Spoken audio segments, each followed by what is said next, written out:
Are you writing record students? Have you finished Yes, until experiment number 7? Yes, sir. Very good. So, so the next experiment is experiment number 8 is demonstration of viral inclusion bodies. Okay. So actually in your syllabus you have only 7 experiments, but I'm extending to keep a few more experiments in this practical. Okay. So that we can satisfy whole syllabus. So that's why I included a few more experiments in this subject. So the 8th experiment will be demonstration of viral inclusion bodies. By the way, the subject is virology and mycology, and the subject code is BMLT 5051, which is virology practicals. Okay, so here we will see we are going to observe the viral inclusion bodies in the culture. So upon cultivation viruses either in the embryonated egg or in the tissue cultures or in the animal inoculation, then we need to identify these viruses. So rather than directly detecting the viruses, we will detect the viral presence by observing its inclusion bodies within the cell. It can be either intranuclear inclusion bodies or it can be either intracytoplasmic inclusion bodies. As we know that viruses will produce specific inclusion bodies depending upon the type of species. For example, rabies virus will form Negri bodies, whereas smallpox will form Guanier bodies. Molluscum contagiosum will form Henderson-Peterson bodies. So similarly, we have viral specific inclusion bodies. So upon observing these inclusion bodies, we can able to predict or we can able to estimate the type of virus that has infected in the cultures. So inclusion body detection is an indirect observation of viruses. Okay, so that is the major uh, importance of these inclusion bodies. Then, as we know that these inclusion bodies are further divided into two types. We have intranuclear or intracytoplasmic, and even at this intranuclear or cytoplasmic, further they are acidophilic and basophilic in nature. So we have acidophilic inclusion bodies, or their pH is acidic, whereas basophilic inclusion bodies, where the pH is alkaline in nature. So in order to detect these acidic and basic inclusion bodies, we have a specific stain. The primary principle of this stain is coloring depending upon the pH of the cell. So that is our H&E staining. So in the hematoxylin and eosin staining, hematoxylin is a basic dye which will stain the acidic part of the cell, whereas eosin is a acidic dye that will stain the basic part of the cell. So we are using this H&E staining for observing inclusion bodies within the cell. So that is why we have chosen H&E stain as a standardized special stain for observing the inclusion bodies. So now we will see the observing of inclusion bodies. Okay. So actually university has granted for you for giving beyond the syllabus content. So that is why even according to the university policies, I can keep a few extra syllabus topics into your curriculum. So don't feel hesitated of giving over syllabus to you. I'm just being within the rules of the university. So that's what I want to tell. So anyway, so coming to the inclusion bodies. So we know the principle of H&E staining. So H&E staining is where in the H&E staining, hematoxylin will bind to the acidic part of the cell, which is nucleus, whereas eosin is a acidic dye that will bind to the basic part of the cell, which is the cytoplasm. So we can say hematoxylin is a nuclear stain, whereas eosin is a cytoplasmic stain. So hematoxylin and eosin is used for the detection of inclusion bodies. So these are the classification of inclusion bodies. We have intracytoplasmic and intranuclear. Intracytoplasmic inclusion bodies, few examples are Anderson-Peterson bodies by Molluscum contagiosum, Negri bodies in case of rabies infection, Guanier bodies in smallpox, Bollinger bodies in foulpox. Whereas intranuclear inclusion bodies are further divided into acidophilic, basophilic. They, upon the morphology, they are further divided into Cowdry type A and Cowdry type B. So acidophilic Cowdry type A intranuclear inclusion bodies are varicella zoster virus, herpes simplex viruses, and yellow fever viruses will cause this Cowdry type A acidophilic intranuclear inclusion bodies. Whereas poliovirus is a Cowdry type B acidophilic intranuclear inclusion body. Whereas basophilic nuclear bodies are Caudery type B in nature, and they are adenovirus and cytomegalovirus.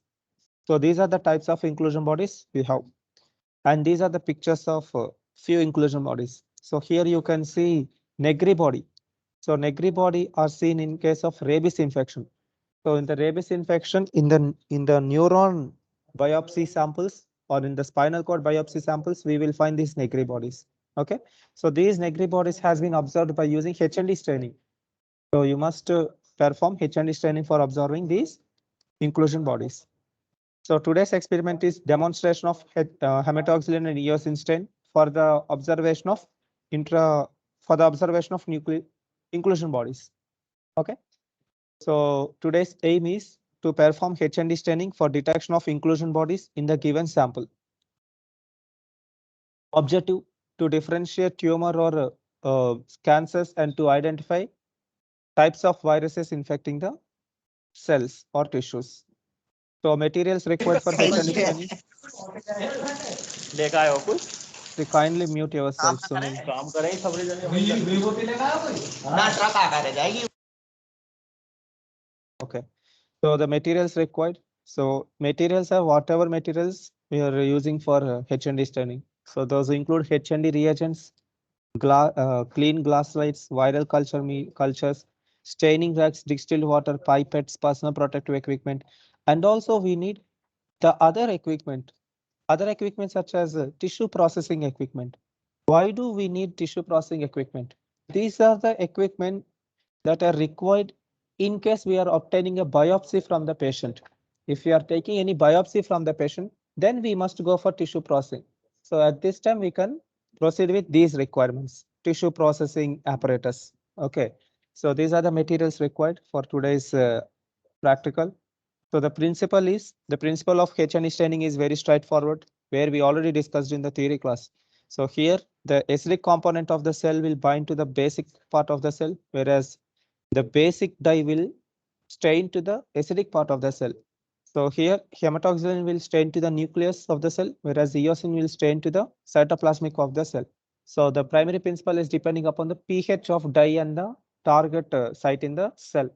So depending upon the pH variations, we will the H&E stain will bind to the cells. So this is the basic principle of H&E staining. So the procedure is, so first you will deparaffinize the tissue in case it is a biopsy sample. If it is not biopsy sample, if it is a pure culture media, viral culture media, then we can directly go with staining with primary stain. So the primary stain will be hematoxylin. So you will add a few drops of hematoxylin and you will wait for 8 to 10 minutes. So after 8 to 10 minutes, you will wash in the water. After washing, you will differentiate the stain with the help of 1% acid alcohol for 10 seconds. So with the help of 1% acid alcohol, you will differentiate the slide. That means you will remove the excessive dye from the cytoplasmic region of the cell. Then you will rinse in the water. Then you will go for bluing. So this bluing is very specific for H&E staining. Since we used hematoxylin, which is basic in nature, this basic hematoxylin may alter the pH of the cytoplasm of the cell. If that is the case, the cytoplasm overall pH will become acidic in nature since we have differentiated with acid alcohol. Now the cytoplasm will uptake the hematoxylin stain, results in blue coloration of entire cell. In order to minimize this problem, in order to bring back the original pH of the cytoplasm, we will rinse these slides in a basic solution. So one of the commonly used alkaline solution to retain the actual pH of the cytoplasm, we will suspend the slide in a sodium bicarbonate solution. So this sodium bicarbonate or lithium carbonate will act as an alkali, or they will act as a basis and they will retain the original pH of the cytoplasm. And this particular step in H&E staining is called bluing. So upon bluing with lithium carbonate or sodium bicarbonate for 2 to 10 minutes, we will counter stain with our eosin. So upon counter staining with eosin for 30 seconds, we will dip in the water and we will go for microscopic observation of the tissues. So before going microscopic observation, we can mount the slide with DPX. So mounting is, in a simple terms, mounting is lamination of the slide. So you will take a very clear agent such as DPX, and upon applying this DPX and waiting for half an hour, the slide will become permanent. It will become laminated. The DPX will firmly attaches itself to the slide. So the specimen will be protected from environmental factors such as dust, air, any other environmental factors can be resistant by this mounting with DPX. So upon mounting with DPX, we can preserve the slides for forever in one sense. Okay, so this is the uh, entire procedure of HND staining. So interpretation of results, nucleus will appear in the blue color, whereas cytoplasm, collagen fibers, keratin, and other proteins will appear in the pink. So we are not going to bother about the cell organelles here. Rather than we are focusing on the presence of inclusion bodies within the cell. So here acidic inclusion bodies will appear in the blue color, whereas basic inclusion bodies will appear in the pink color. So this will be the results of the H&E staining. So few examples of inclusion bodies are Negri bodies. This is the picture of a Negri body, and this is the picture of a Guanier body, where we will observe in smallpox infection. And this is how the Bollinger bodies looks like, which will be observed in the foulpox. And these are the other inclusion bodies, such as Henderson-Peterson bodies, adenovirus inclusion bodies, herpes simplex bodies, chickenpox, yellow fever, and poliomyelitis, polio inclusion bodies. Okay. So these are the types of inclusion bodies, and they will appear in this way under the microscope upon staining with H&E stain. So this is all about the H&E staining. We can see a short video of H&E staining in the YouTube. Okay. So then we can finish this lecture, and kindly start writing this practical in your records. H&E staining we have already studied in the pathology. I hope it is in your third semester. So the same principle, same procedure, everything same. But instead of seeing tissues under the microscope, here we are observing the inclusion bodies under the microscope. Okay. Of the same tissues. So here our primary target will be inclusion bodies rather than tissue morphology. That is the only difference between virology and in the pathology.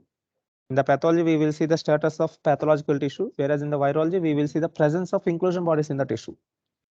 And principle, everything procedure will be same. H&E STA staining to observe inclusion bodies. So please watch this YouTube video. I'm going to share the screen.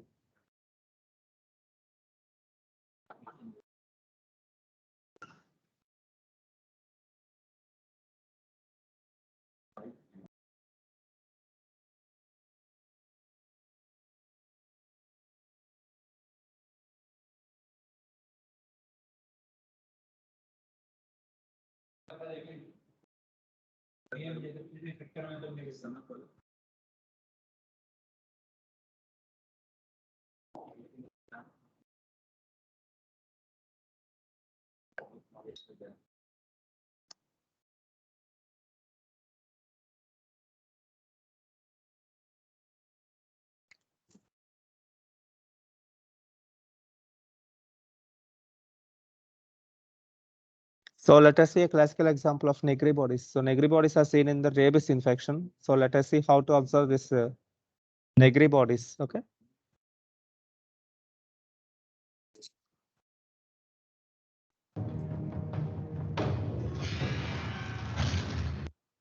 Aladdin Creations.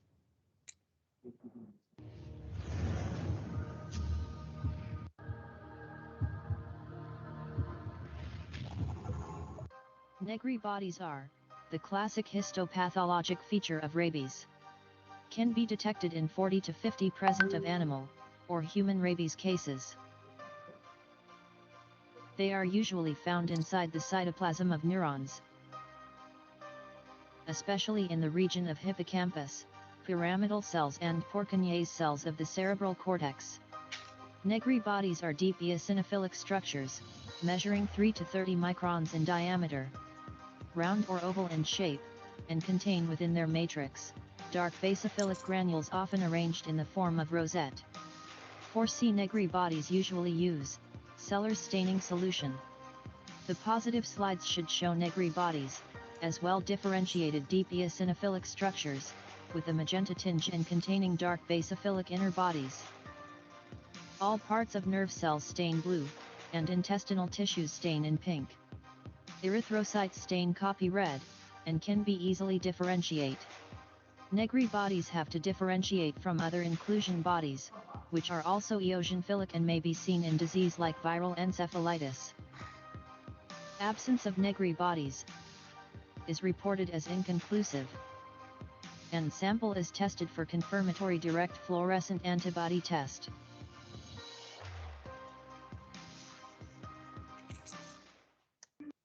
So this is how Negri bodies will be detected.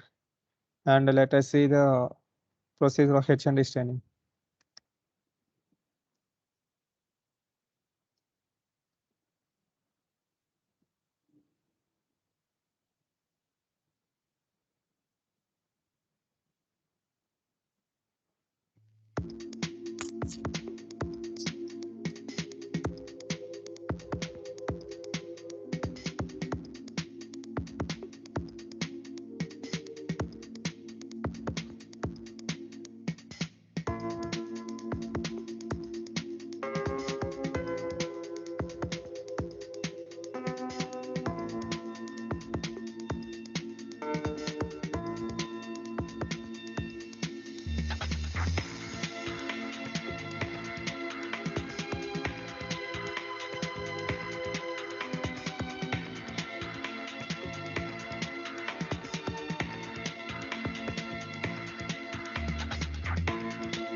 So this is DPX.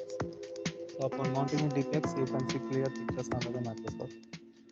So this is the procedure of H&E staining. So this is all about H&E staining, students. You can start writing this practical in the records, okay? So thank you very much. This is your today's practical, and I will upload this in the YouTube. You can revisit this video if you want. So thank you very much. Your class finished. All right. Answer? Thank you, sir. Yes, Joyce? Any questions?